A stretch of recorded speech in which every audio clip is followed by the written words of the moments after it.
నేను ఒక మత్స్యకారుడిగా నా జీవనోపాధి అయితే నేను మీలాగా ఎలా ఆలోచిస్తాను, నేను కూడా అట్లాగే ఆలోచించాను.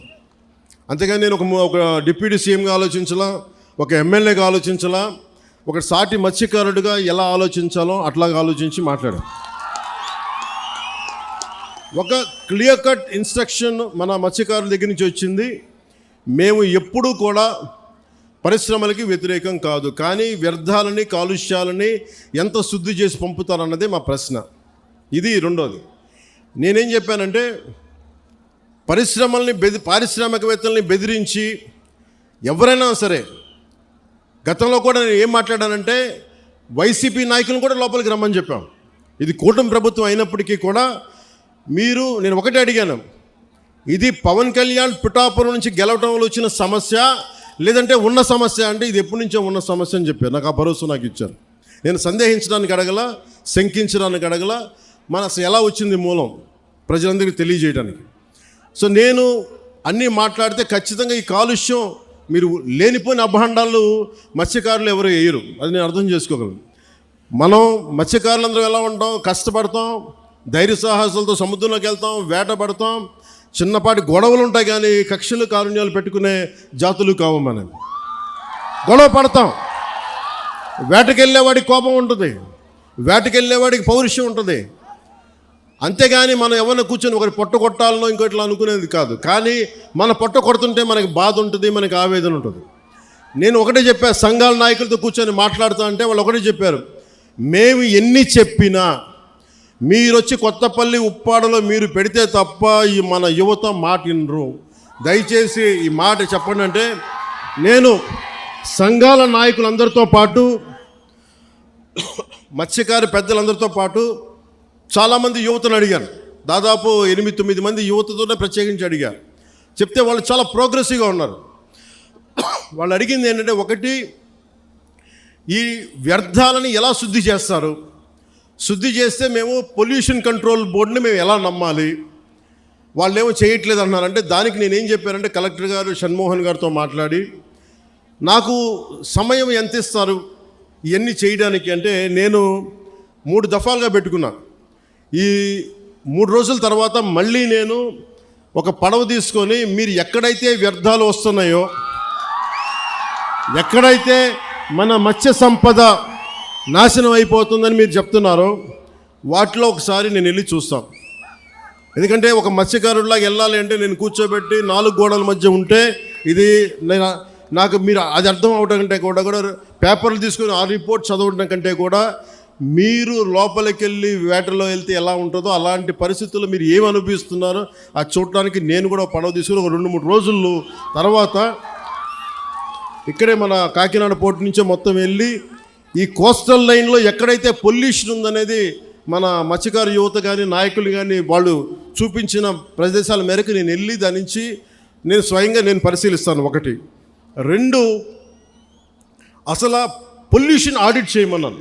అది దివీస్ కావచ్చు, అరబిందో కావచ్చు, డెక్కన్ కావచ్చు, చిన్న చితక పరిశ్రమలు ఏమున్నాయో. అలాగే నిమ్మకాయల చినరాజప్ప గారు కూడా మాట్లాడుతూ పెద్దాపురం నుంచి ఆయన కూడా ఏమన్నారంటే, సార్ ఇక్కడ ఇది ఒక్క సమస్య కాదు, దాదాపు 27,000 మంది ప్రత్యేకించి ఒక పరిశ్రమ ఉంది పెద్దాపురంలో, అది కూడా కాలుష్యం కాలువల్లో వదిలేస్తున్నారు. ఆ కాలువలు మనం ఉప్పాడ దాకా వచ్చేస్తున్నాయి, కాకినాడ దాకా వచ్చేస్తున్నాయి, మొత్తం పంట పొలాల్లోకి వెళ్ళిపోతుంది ఆ కాలువ, ఆ నీళ్లు. దానివల్ల అదే భూమిలోకి ఇంకిపోయి అదే మనం ధాన్యం కూడా తింటా ఉన్నాం, దానివల్ల ఒళ్ళు కూడా పారైపోతుంది, క్యాన్సరస్ అవుతుంది అనేది. సో నేను పెట్టుకుంది ఏంటంటే, మనకి చాలా ఈ అభివృద్ధితో పాటు మనకు కావాల్సింది ఖచ్చితంగా పర్యావరణ పరిరక్షణ కావాల్సిందే మనకి.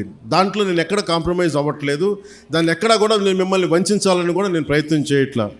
నాకు మీకు కుదరినప్పుడు నేను రాజకీయాలు వదిలేసి వెళ్ళిపోతాను తప్ప నేను మీ న్యాయం చేయలేనప్పుడు నేను కూర్చోబెట్టి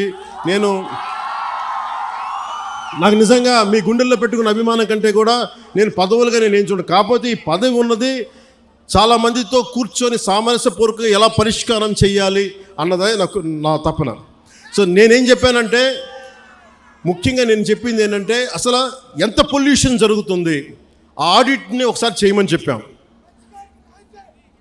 ఆడిట్ చేద్దాం, అసలు ఎంత కాలుష్యం ఉందనేది చెప్తే అందరూ అడిగారు. షణ్మోహన్ గారు మొత్తం సంఘాల నాయకులందరితో మాట్లాడి అక్కడ ఉన్న యువతతో కూడా మాట్లాడి ఈరోజు దాదాపు 100 మంది పైగా వచ్చారు. వాళ్ళందరితో మాట్లాడి మీ ప్రతినిధులుగా మేము అడిగింది ఏంటంటే, షణ్మోహన్ గారు, కలెక్టర్ గారు, కనీసం మాకు 100 days టైం ఉంటే దీని మీద యాక్షన్ ప్లాన్ చేద్దామని ఒకసారి, అంటే ఎలా చేద్దాం దీనికి సంబంధించి. ఎందుకంటే మీరు బోట్లు దెబ్బతినకూడదు, మీరు మీకు మీ వేటకి ఇబ్బంది పడకూడదని దీనికి ఏం చేయాలంటే ఒక ప్రాపర్ యాక్షన్ ప్లాను, ఒక 100 రోజుల సమయం అని అడిగాం. సో మిమ్మల్ని కూడా నేను ప్రతిపాదిస్తుంది, మిమ్మల్ని అభ్యర్థిస్తుంది, మీ అందరినీ వేడుకుంటుంది. మాకు కనీసం ఒక 100 రోజుల సమయం కనుక మీరు ఇస్తే దీనికి ఒక రోడ్ మ్యాప్, ఒక ప్లాన్ క్రియేట్ చేసి మీ ముందు పెట్టి మీ అందరి అనుమతితోటే మనకి ఉపాధి అవకాశాలు ఉంటూనే మనకి కాలుష్యాన్ని ఎలా నివారించాలి అన్న దాని మీద నా ప్రణాళికకి నాకు కనీసం ఒక 100 రోజుల సమయం కావాలి. ఆ 100 రోజుల సమయాన్ని మిమ్మల్ని ఇమ్మని నేను ఆర్థించడానికే నేను ఈరోజు మీ ముందుకు వచ్చాను. నాకు ఒక 3 నెలల నుంచి 100 రోజుల సమయం కావాలి. సో మీరు ఆ 100 రోజుల్లోపు నేను ఒక రోడ్ మ్యాప్, ఒక పరిష్కార మార్గం, అవసరమైతే దీన్ని క్యాబినెట్లో మాట్లాడతాం, లేదంటే అసెంబ్లీలో కూడా మాట్లాడి మీకు న్యాయం జరిగేలాగా నేను ముందుకు తీసుకెళ్తాను. మీ అందరికీ నేను మనస్ఫూర్తిగా మీకు తెలియజేస్తున్నాను. సో నాకు 3 నెలల సమయం మిమ్మల్ని, ఇది ప్రజాస్వామ్యం, నేను 4 గోడల మధ్య కూర్చొని నేను అడగట్లా. నాకు ఒక 100 రోజుల సమయం కావాలి. ఏం చేద్దాం చెప్పండి, అవునా కాదా? 100 రోజులు సమయం ఇస్తున్నారా? నాకు ఇస్తున్నారా? 100 రోజుల సమయం ఇస్తున్నారా లేదా నాకు చెప్పాలి. అలా కుదరదు నాకు. ఎందుకు చెప్తా, మీరు 100 రోజుల సమయం ఇవ్వకపోతే, మీరు 100 రోజుల సమయం ప్రాక్టికల్గా మీరు ఆలోచించండి. 100 రోజుల సమయం ఇవ్వకపోతే, ఎందుకంటే రాత్రికి రాత్రి పొల్యూషన్ ఏం జరుగుతుందో మనం ఆడిట్ చేయడానికి కూడా చాలా టైం పడుతుంది. ఆడిట్ చేసిన తర్వాత వ్యర్థాలు ఉన్నాయి అంటే వీళ్ళకి ఎందువల్ల వ్యర్థాలని విడుదల చేస్తున్నారు. ఎందుకంటే మీరు 4 రోజులు ధర్నా చేస్తే 5వ రోజు పరిష్కారం నిజంగా రాదు. ఎందుకంటే దీని వెనక చాలా ఉన్నాయి. పరిశ్రమలు మనం ఇచ్చింది కాదు, వైసీపీ నాయకులు ఇచ్చింది. వైసీపీ నాయకులు ఇచ్చిన పరిశ్రమలు మన కూటమి ప్రభుత్వం వచ్చిన తర్వాత వచ్చిన పరిశ్రమలు కాదు. సో అందుకని అలా అని చెప్పి వాళ్ళలాగా భయపెట్టి, పారిశ్రామికవేత్తలను భయపెట్టి పారిపోతే అది దేశపరంగా ఇంకోలాంటి సంకేతాలు వెళ్తాయి, అదో ఇంకో సమస్య ప్రారంభమవుద్ది. సో మేము ఆలోచిస్తుంది వయా మీడియాగా మధ్యలో పొల్యూషన్ రాకుండా, మన మత్స్య సంపద చనిపోకుండా ఎలాంటి పరిష్కారం వెతకాలి. అలాగే ఓఎన్జీసీ వాళ్ళు మనకి కొంత కాంపెన్సేషన్ పే చేస్తూ ఉన్నారు, ప్రతి నెలకైనా అడుగుతూ ఉన్నారు. అది మేము పెట్టే ప్రతిపాదన కలెక్టర్ గారితో, సంబంధిత మంత్రివర్గంతో మేము అడుగుతుంది. ఈ ఎక్కడైతే ఎఫెక్ట్ అవుతూ ఉన్నారో వాళ్ళకి సంబంధించి ఆ పరిశ్రమలు కానీ పారిశ్రామిక యాజమాన్యంతో మాట్లాడి వాళ్ళు ఎంతవరకు చేయగలరు, ఒకవేళ కాంపెన్సేషన్ ఇవ్వగలరా, నెలకి ఇవ్వగలరా, లేదంటే 1 time సెటిల్మెంట్ చేయగలరా, ఇవన్నీ మాట్లాడాల్సిన అవసరం ఉంది, మాట్లాడాల్సిన పరిస్థితి ఉంది.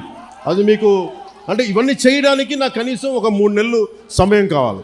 3 నెలల సమయం తర్వాత ఖచ్చితంగా ఒక పరిష్కార మార్గానికి తీసుకొచ్చి, ఇది ఎందుకంటే పిఠాపురం మోడల్, ఈ పొల్యూషన్ మోడల్ రాష్ట్రం అంతా అప్పీల్ అవుతుంది, అప్లై చేయాల్సిన పరిస్థితులు వస్తూ ఉన్నాయి.